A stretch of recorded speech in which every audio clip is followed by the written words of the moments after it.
Hi, this is Heidi Preuss, and you're watching For Art's Sake.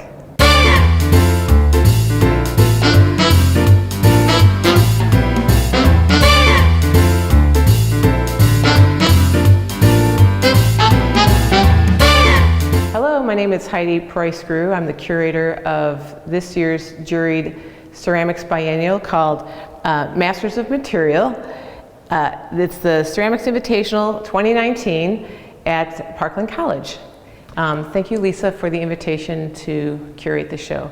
So I have a little bit of a ceramics background myself. I have a Master's of Fine Arts in Ceramics from Ohio University, and I spent my undergraduate years actually not too far from Parkland College at the University of Illinois, where I had the opportunity to study ceramics, also art history, and Germanic languages and literature. So I had a nice, robust background before I entered into my graduate studies, and I've been teaching for the last 25 years. I've been living and working in Oregon, taught both at Willamette University, and now I'm a faculty member at Chemeketa Community College.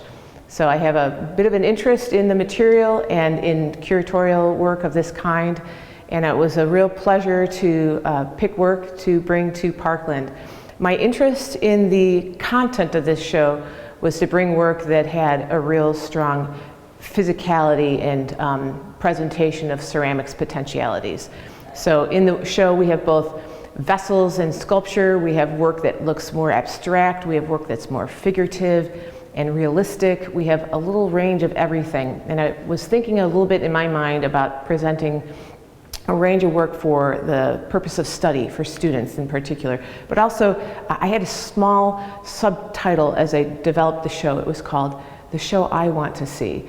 So as I came here to look at the work, I was really thrilled because there's some pieces here that have such amazing nuance and detail and surface structure and work that you have to see in person in order to truly enjoy, which is one of the challenges of ceramics and most sculptural objects, is exhibiting work and demonstrating the power of their nature in any other format, but then in the actual real life situation. So here in this video, hopefully you can get a sense of the real, of actually being here, the tangible nature of the material. So I'm going to talk about the artist. I'm going to start with Adero Willard, whose work I discovered this past year at a conference in Minnesota. And she's from Toronto. But what I love about her work is that she has these real strong graphic forms onto which she then designs and layers a lot of imagery. And mostly you can see in this case here some vines and some dots, grids, matrices, and the way she has completed the surface work is with multiple layers. So while the form itself is hand-built and pinched with, if you look on the inside, you might even be able to see it, even the lasting marks of her fingers, even the remnants of the coil. So there's this real soft and fluid way she built the form. The surface takes on a different approach, which is a real strong graphic presentation, yet also extremely nuanced because she's doing all these incredible layering techniques where she scribes in marks, she wipes back color, she adds a layer, she uses tapes and waxes to resist work, and that's how you get these really impressively, just almost like you're in a dreamscape, entering in this area here, bleeding farther back, and then the more graphic, formal design elements up here that come forward. So a lot of her work has this beautiful play between the surface and the form, and especially in this one here, you can see the top edge of the form all ripped and grabbed in such a sort of like an energetic and exuberant way, and yet the form itself then strongly defined in its silhouette with this powerful design work on the surface that just really, and as you look close, you can even see where glazes have melded and even oozed into each other, and it's just really quite a nice dichotomy of two approaches, this really strong and free methodology, and then of course a really, I'm not going to say scripted because I think she doesn't have that quite crisp of a script, but you can tell the design structure is really, really well planned, but also at some point sort of more free as well.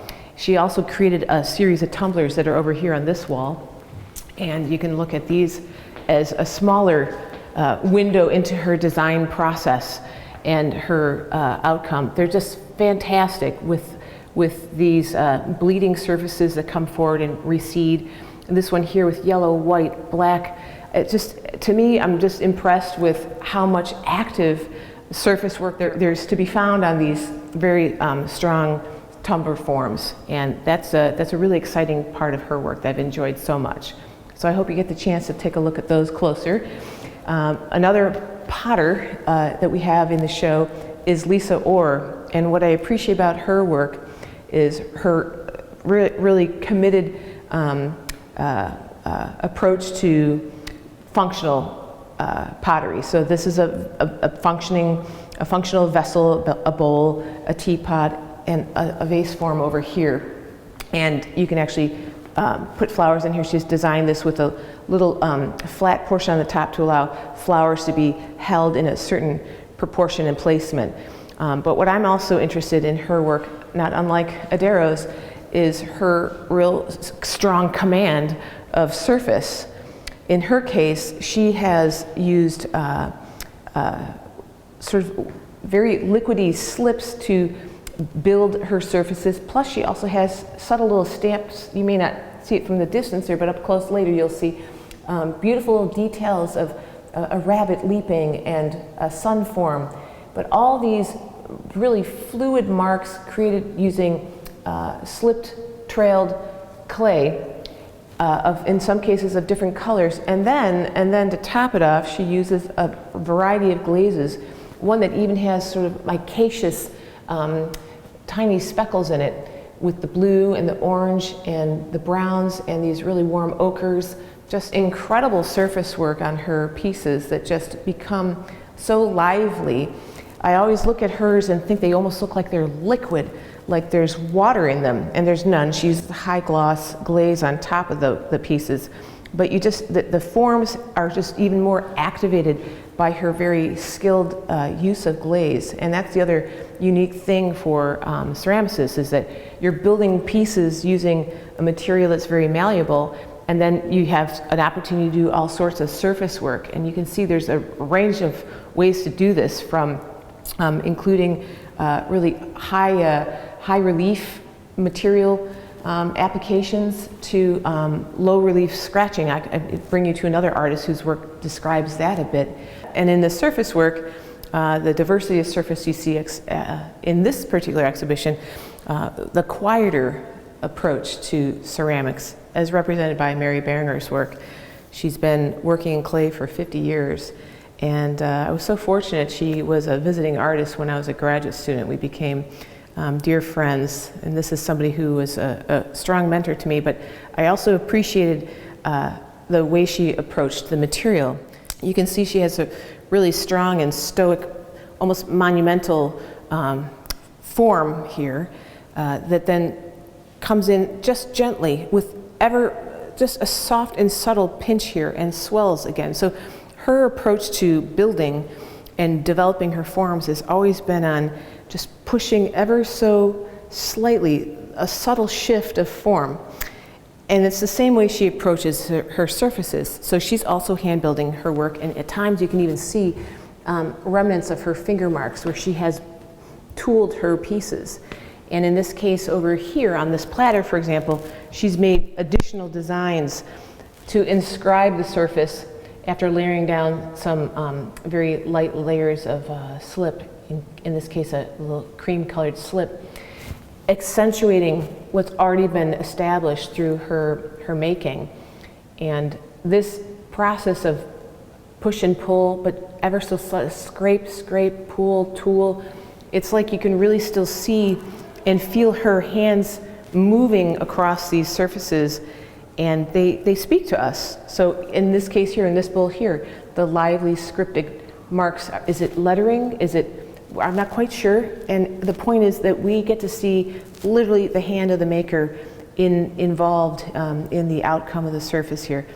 Very subtle, very powerful, very quiet, very stoic, very in contrast to the work of both Adero and Lisa Orr, whose works are more exuberant and bold. So I appreciate this contrast of what you can achieve with the material. If we move to Dirk Staschke's work here, you can see quite a variety of cake-like forms built out of clay and glazed. This is where in the idea that ceramics can do just about anything is certainly exhibited in the work here. So you have these soft billowing volume forms, this donut here, which I'm just ready to grab. You know, it's just dying to take a bite of this cherry. So the volume and the swell of the form created through clever hand building techniques, and then also this soft and mushy, silky surface work here, suggestive of delicious frosting. And of course the cherries dripping with all their sugary sauce. This is another classic angle that ceramics can take, where you can let the material mimic other materials. It's a fun kind of the doppelganger system of this very highly versatile material. And Dirk's work definitely exemplifies the extraordinary opportunities you have with ceramics to mimic another material. His work deals a lot with the vanitas concept and our human indulgences, and his work is definitely worth looking into further, because these are smaller elements that are often placed into larger installations. And I think it's the larger installations that sort of make clear what he's aiming for when he exhibits even a smaller piece like this. So his work is worth looking up beyond this exhibition. Then we can move to T.J. Erdahl's work. He is somebody who has been working figuratively for a long time, and what I appreciate about his pieces is their sense of reality, despite the fact that this is clearly not a real human. The face is cracking, the glaze on the eyeballs, almost, and you have to stand a certain distance away to actually feel like you're being stared. Now I'm being stared right in the eye. A little creepy. So he builds these forms which are clearly not true humans. I mean, there's a skin fracturing everywhere and the color's not quite human. However, they have such a sense of life because he's such a skilled artisan. This beard and the slight puncturing he's made to the surface to create that 12 o'clock shadow on this man is astounding. And those lips so full you could practically pinch them, you know.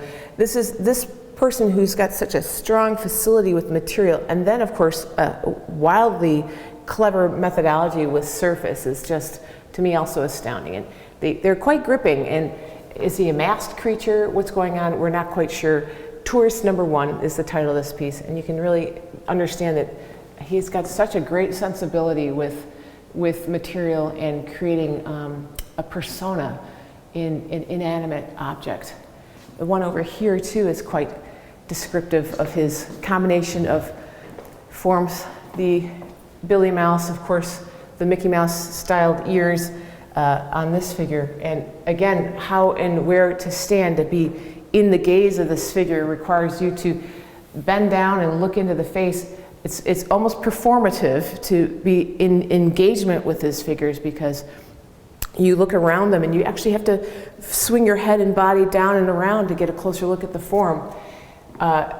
Again, this is clearly a created figure. It's not a real human, but there's enough elements that are so really believable. The lips, for example, and the chin and the structure of the face is so believable as a human.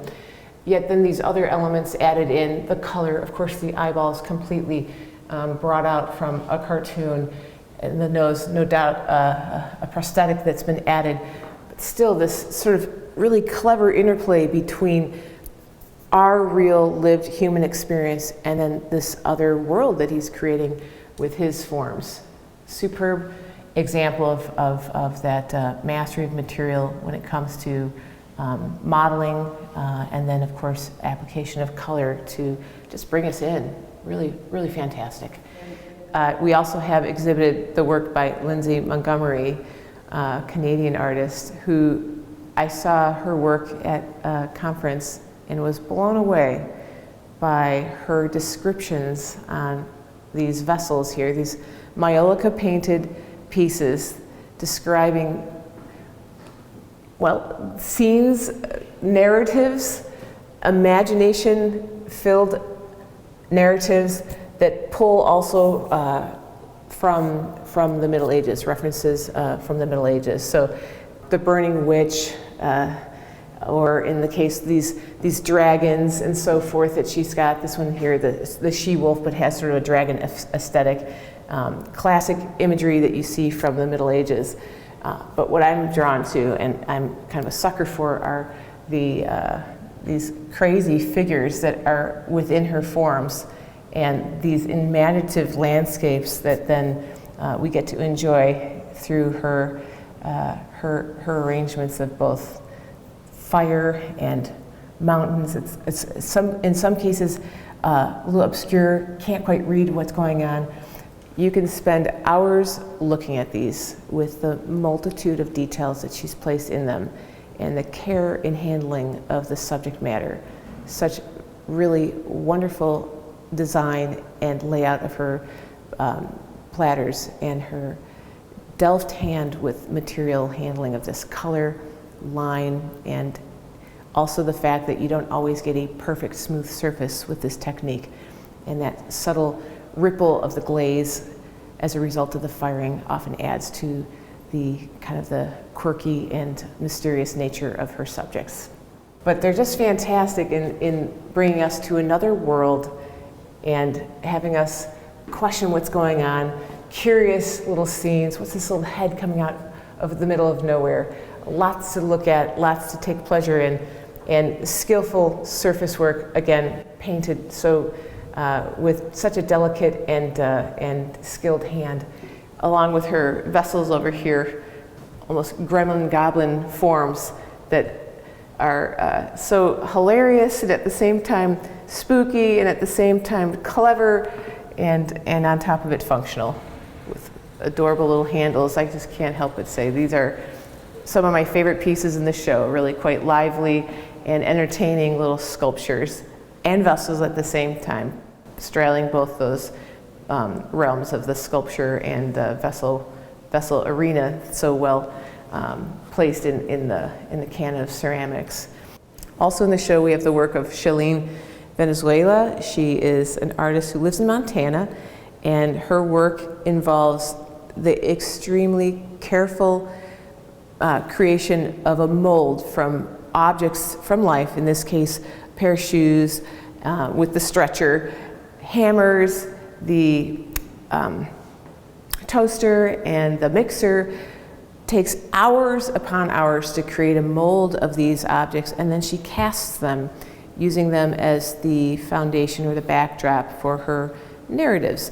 She's pulling a lot of imagery from the 50s, discusses a lot of the life of women in her work, and what I appreciate about her handling of her materials is just the absolute patience to do it so well that we see the true soul of the shoe, even just that tiny little lip right there, onto which then she paints her subjects. So in this case here, she's quite clever with the objects that she's using, being both the stage onto which her figures act, but also they indeed are also one of the characters in the play. They actually are actors as well. So they're really, really wonderfully integrated form surface subjects in ceramics.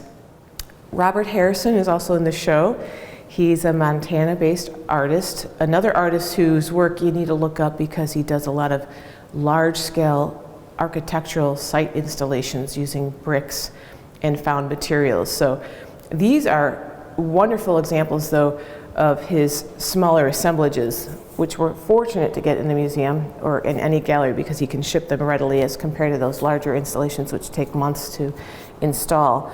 But in the case here, you can see he's pulling together a variety of materials from thrift store and antique store finds, old artifacts, plates, figurines, and then he combines them with materials that he builds himself, in this case here, this structure here that he built. Or in other cases, you'll see he combines old bricks from buildings and industrial waste with these refined porcelain figurines, cups, plates, building a new environment, a new tableau, a new experience for us to enjoy and ponder. And he has a wonderful way of combining really rough elements with superb fine and refined pieces. So he has a real great understanding of balancing these textures and different resources, from a crusty old brick to a lovely cup that's been shaved to fit perfectly against the brick. So he's quite skilled in his building of new environments, new scenes, new tableaus. Has done this for a long time. So that's the wrap of the show. I hope you enjoy it, and thank you for your interest.